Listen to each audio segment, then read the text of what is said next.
Have you ever had an opinion about something that nobody else shares? Like you're the only person in the world who sees things the way that you do. So it starts to feel like either everyone else is crazy, or you are. Silent Green is people! Well, that's how I feel about Barry Lyndon. Stanley Kubrick's 1975 epic historical drama Barry Lyndon garnered a somewhat mixed reception upon its release. It was a modest financial success. Critics were generally positive about it, although rather measured in their praise, often seeming to admire the film more than they actually liked it. However, as the years have worn on, Barry Lyndon has been re-evaluated as a masterpiece, and many people now consider it to be Stanley Kubrick's best film. Now, to be totally clear, I agree with Barry Lyndon's reassessment. I also think it's a masterpiece. It's my favourite Kubrick film, and I've come to love it more and more with every rewatch. What I disagree with seemingly everyone about is not Barry Lyndon the film, but rather Barry Lyndon the character. Critics and commentators often tend to see Barry as something of an amoral scoundrel who lacks the qualities that you would expect of a protagonist in a film of this kind. It is often claimed that Barry does not drive the events of the plot forward, but is like an empty vessel, puppeteered by the intentions of other characters and the hands of fate itself. Roger Ebert said of Barry, "He is a man to whom things happen. He looks the part of a lover, a soldier, a husband, but there is no there. Joyce Carol Oates claimed in a tweet that Barry never cared for anyone, and in another tweet said that this film was exploring the question, can a shallow individual suffer? One of the most popular Letterboxd reviews of the film states, one of the most interesting things about Barry Lyndon is that he's boring. He's a bit stupid, but not enough for me to feel sorry for him. He's a bit pompous, but not enough for me to hate him. He's somewhat good looking, but not enough to inevitably draw the eye. He shows some bravery, but it's a workaday sort that anyone might show." The YouTuber Eyebrow Cinema, in a video entitled Barry Lyndon the Unworthy Protagonist, says, "Simply put, Barry is an unlikable little shit, completely unworthy of an epic. A lot of things happen to Barry, but the character lacks an agency, making audiences hostile towards the character and the film built around him." Another YouTuber, Empire of the Mind, claims that Barry, far from being charismatic or even interesting, seems rather to be a charming simpleton who goes from being a gullible chump who is constantly taken advantage of to becoming a calculating, cold-hearted con artist who takes advantage of others. Most of the people who make this case against Barry tend to be of the opinion that the film is great in spite, or even because, of his shortcomings, and that Kubrick was engaging in an intentional act of subversion in making his protagonist so lacking in quality in order to better articulate the film's themes. By building an epic around someone unworthy, Kubrick effectively subverts the rules of the genre to make a statement on the individual's insignificance in the world. Now, film interpretation is highly subjective, and so I generally don't like to say that people's opinions about films are wrong. But on this occasion, I feel like it must be said that all of the people I just quoted, and everyone who views Barry Lyndon this way, is absolutely, incontrovertibly, objectively incorrect. These people are out of their minds. They have taken leave of their senses.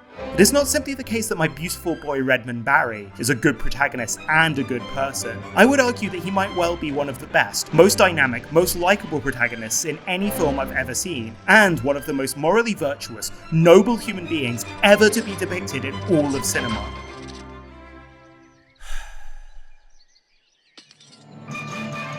When I think of Barry Lyndon, I'm reminded of what Orson Welles had to say about Falstaff, a character from Shakespeare's Henriette, whom Welles portrayed in his masterpiece, Chimes at Midnight. Falstaff, I think, is the most unusual figure in fiction in that he is almost entirely a good man.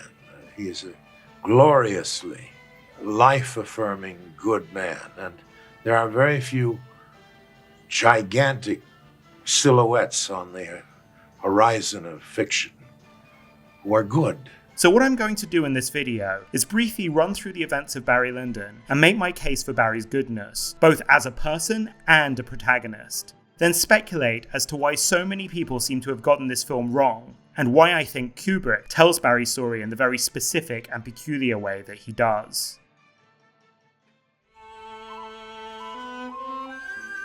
So first off, Redmond Barry gets seduced by his cousin Nora. Okay, so I'm not going to make any kind of defense of incest here. I'm not gonna let someone else fuck my cousin. You know, if anyone's gonna fuck my cousin, it's gonna be me out of respect, you know. However, one thing that I do think is worth noting at this point in the film is that despite being played by an adult man, Redmond is supposed to be a teenager, which I think explains some of his naive and immature behaviour. Redmond is rejected by his cousin in favour of a captain in the English army. This is not because of Nora's actual feelings or preferences, but rather due to the fact that the captain is a better social and economic prospect. Quinn has promised to pay off the £4,000 which is bothering your uncle so. Redmond, however, refuses to take this rejection and wants to fight for Nora's love. I'll fight him sword or pistol, captain as he is. Now personally, I'm of the opinion that the political and moral logic of storytelling is not necessarily the same as in life. So for instance, if a guy I knew personally tried to fight his ex's fiancée, I would say that's pretty insane and aberrant behaviour. But in a fictional story set in the 18th century, I'd say that's pretty cool and awesome, and precisely the kind of thing I want to see a protagonist doing. Mr. Quinn can have satisfaction any time he pleases by calling on Redmond Barry, Esquire of Berryville. Right away, this notion that Redmond is simply following other people's plans for him and has no real agency is shown to be ridiculous. He is actively struggling against his social circumstances and fighting for his own desires in a world that seems indifferent to them. His level of forthrightness and determination is frankly astonishing. I will fight the man who pretends the hand of Nora Brady. I'll follow him if it's into the church and fight him there. As his friend Captain Grogan says, I never saw a lad more game in my life. how can you say we aren't supposed to like Redmond when a charismatic middle-aged Irishman is rizzing him up like this? You're after my own soul. When we come to the duel, we see that Redmond, despite being a teenager with no real fighting experience going up against a renowned army officer, seems to be the braver of the two combatants. Something which becomes retroactively hilarious when we discover this is a fake duel, and this guy doesn't have anything to be frightened of anyway. After this, Redmond skips town and gets robbed, which you can hardly fault him for, seeing as he's just some kid going up against a famous bandit. Hell, even the guy robbing Redmond seems to genuinely like him. I'll allow you to keep those fine pair of boots, which in normal circumstances I would have for myself. Redmond winds up joining the army, where he develops excellent trash-talking skills. Mr. Toole, is it a towel of your wife's washing? They say she wipes your face often with one. And we see him beat a much larger man in a fistfight. Again, very cool stuff. Redmond is reunited with his buddy Captain Grogan. In the battle that shortly follows, we see soldiers marching slowly and robotically to their deaths, as if enacting some kind of grim, preordained ritual. Redmond, meanwhile, stoops to tend to his fallen friend, a singularly human gesture in an otherwise deeply inhuman environment. After carrying Grogan from the battlefield, he comforts the dying man, and then cries, showing his deep sensitivity. Honestly, I think if you aren't empathizing with Redmond at this point in the film, if you're viewing him from some detached perspective, like some storytelling device or an empty vessel, there's something deeply wrong with you as a person. Redmond then deserts the army, and, to be clear, the English army is an almost entirely evil institution, so in my book, deserting it is a totally good and moral thing to do. He meets up with a beautiful married woman and has an affair with her, which I guess is kind of immoral, but it's a totally consensual relationship between two adults, and the narration makes it clear that it was far from the first affair that she'd had. If you've got a serious problem with this, I think you're just a bit of a prude.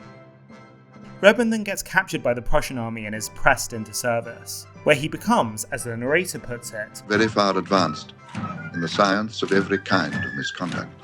Which is incredibly cool. I too wish to be very far advanced in the science of every kind of misconduct. Redmond is caught up in another battle where he risks his life to save his commanding officer.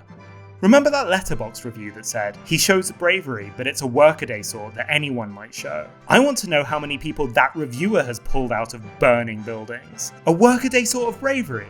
Piss off. Now I guess you can read this as a cynical move on Redmond's part to curry favour with his superior, but I think the fact that the moment is clearly staged to evoke the earlier scene of Redmond carrying Captain Grogan means that this repeated behaviour suggests something fundamental about Redmond's bravery, humanity, and decency. After the war is over, this Prussian freak tries to get Redmond to spy on and betray a fellow Irishman. Something which Redmond, of course, decides against. Again, we see an expression of deep sensitivity from him. I think the people who don't like him at this point either A, don't like to see men express their feelings, or B, are anti-Irish bigots. Redmond ends up working with this guy, and they cheat rich, evil aristocrats out of their money at cards. Then, if these pointy-faced European vermin refuse to pay, Redmond challenges them to a duel. I'm sorry, but is this not the coolest thing you've ever heard? Also, check out this move he does. He grabs the guy's wrist, then stabs him by twisting the blade behind his own back. That's like one of the top 10 coolest things I've ever seen in a movie. Sorry, but this guy just rules. Then Redmond seduces another married woman, and sort of indirectly kills her husband. Which I guess isn't ideal, but he is a grotesquely wealthy parasite who likely deserves a far worse fate than being cuckolded to death. This means that Redmond is able to marry the widow, and my boy finally acquires both the title and the style of Barry Lyndon. Barry is admittedly pretty cruel to his wife, and cheats on her a bunch, which isn't great.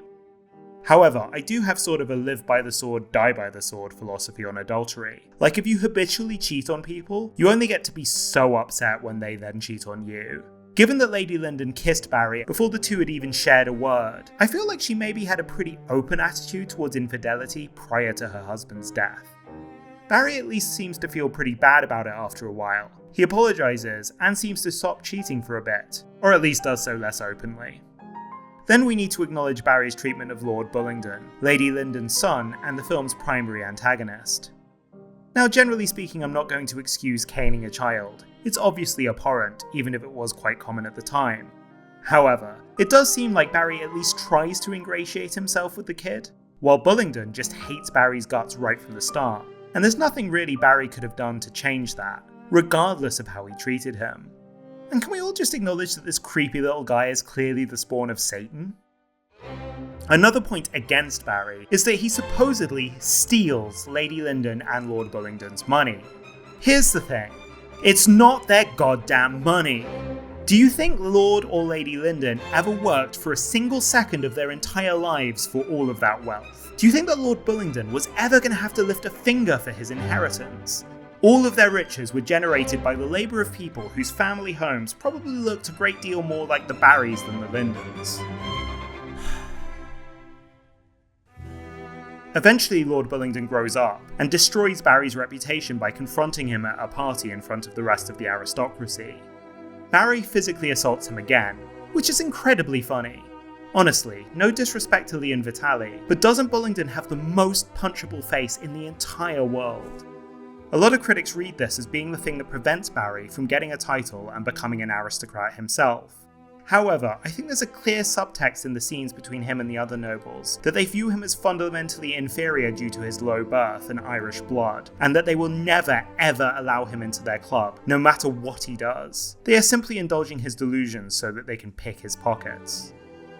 At this point, Barry's son dies.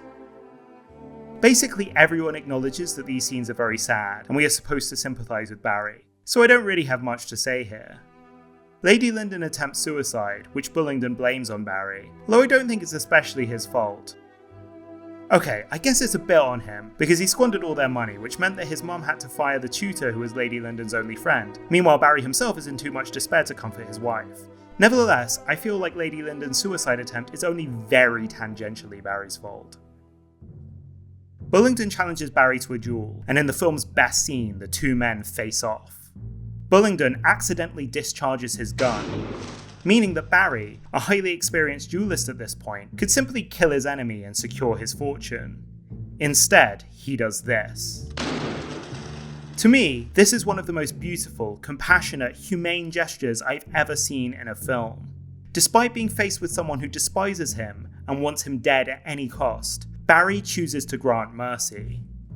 There are some who might say that this is merely a gesture of despair, that Barry is so grief-stricken at the death of his son that he simply wants to die at this point, and that this is less an act of mercy and more a suicide attempt. I disagree. To me, this gesture is totally in keeping with the man we've seen Barry to be throughout the film. Remember, he saved his Prussian captain, a man who, like Bullingdon, showed him nothing but contempt. This moment to me is the unveiling of Barry's true nature. Bullingdon's true nature is also revealed to us when he chooses to go ahead and shoot Barry anyway. Barry's compassion and mercy make no difference because Bullingdon's objection to Barry was never about the way Barry treated him. It was about who he was, a low-born Irishman. The lowness of his birth and the general brutality of his manners disgusts me. Barry is crippled and sent away to die in obscurity. So that's what happens in the film. The question is, why don't people seem to like Barry as a person or a protagonist? Or rather, why do they think Kubrick doesn't want us to like him? The word detachment comes up a lot in discussions of Kubrick's work. It's often asserted that Kubrick invites us to view his stories at arm's length, through a cold and clinical lens. Roger Ebert claimed that Barry Lyndon is aggressive in its cool detachment. It defies us to care. It asks us to remain only observers of its stately excellence. To a certain extent, I can kinda see how people feel this way. There are a number of techniques that Kubrick uses which defy conventional means of building audience sympathy with the characters. For instance, the many wide shots where the buildings and landscapes seem to dwarf the people, making them seem puny and inconsequential. Barry Lyndon is mostly filmed on zoom lenses that generally produce quite flat images. The actors are often still for extended periods of time, or move incredibly slowly. As such, it is often remarked that the film looks like a series of paintings that have been brought to life. The voiceover is in past tense, and speaks of events that have not happened yet, which contributes to the sense that these people are not living, breathing characters, but distant echoes of events long since past. Everything has already happened in this story. We are merely seeing it being replayed. So in some sense it's true that Barry has no agency. As this story has already taken place, he can do nothing to change what happens.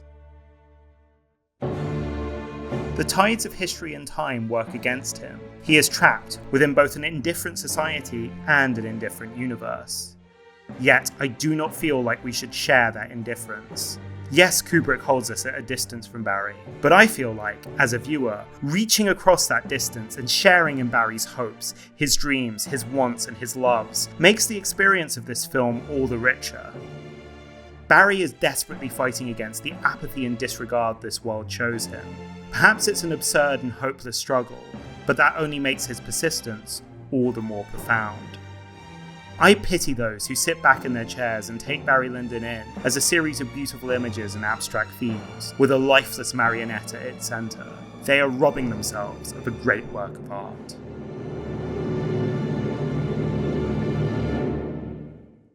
Hey, so if you like this video, then I did a much better video that covers a lot of the same themes. It's about the assassination of Jesse James by the coward Robert Ford. It's called This Western is Really a Ghost Story, and you can find it on my channel. I would also really appreciate it if you were to hit the like and or subscribe button. Likewise, if you really like the video, then you can also support me on Patreon, which will help incentivize me to make videos a lot more quickly and allow you to see videos much earlier than everyone else. Thank you very much, and see you next time.